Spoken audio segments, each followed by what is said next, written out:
Mapagpalang araw po sa ating lahat mga kapatid ko sa Panginoong Hesus. Sa mga hindi pa po nakakilala, ako po si Brother Frederick Santander ng Tribe Bicol. At ang ating pagkain espiritual po sa araw na ito ay hango sa aklat ng 1 Timoteo, Kapitulo 4, versikulo 10. Sabi po dito, dahil dito, nagsisikap tayo at nagpapagal sapagkat umaasa tayo sa Diyos na buhay at tagapagligtas ng lahat ng mga tao, lalo na ng mga sumasampalataya. Purihin po ang salita ng ating Panginoon. So sa verse po na aking binasa, sabi po dyan, nagsisikap tayo at nagpapagal. So bakit nga po ba tayo ay nagsisikap at nagpapagal sa sanlibutan ito?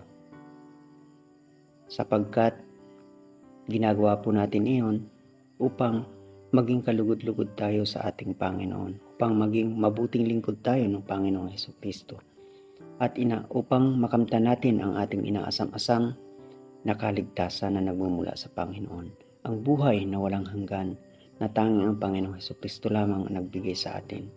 So bagamat may mga pinagdadaanan tayo, mga iba't ibang klaseng mga pagsubok, mga problema sa ating buhay, mga nakaatang sa ating mga balikat na mga tungkulin, nananatili tayong umaasa sa Panginoon. Nananatili tayo, nagpapatuloy tayo na nagpapagal, nagpapatuloy tayo na nagsisikap na sundin ang kalooban ng Diyos, sapagkat inaasam-asam natin ang muling pagbabalik ng ating Panginoong Hesukristo at upang makasama tayo sa kanyang kaluwalhatian. Yun po ang dahilan kung bakit nagsisikap tayo at nagpapagal tayo sa mundong ito, lalong-lalo na sa mga mananampalataya, kay Kristo.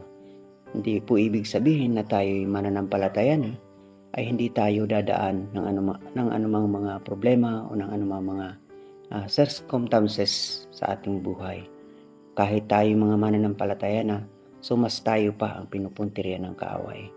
So kinakailangan mga kapatid na dapat buong puso nating isubmit sa Panginoon anuman ang ating ginagawa, anuman ang ating mga pinagkakaabalan sa buhay, anuman ang ating mga tungkulin, anuman ang mga problema o pagsubok na ating pinagdadaanan sa buhay natin.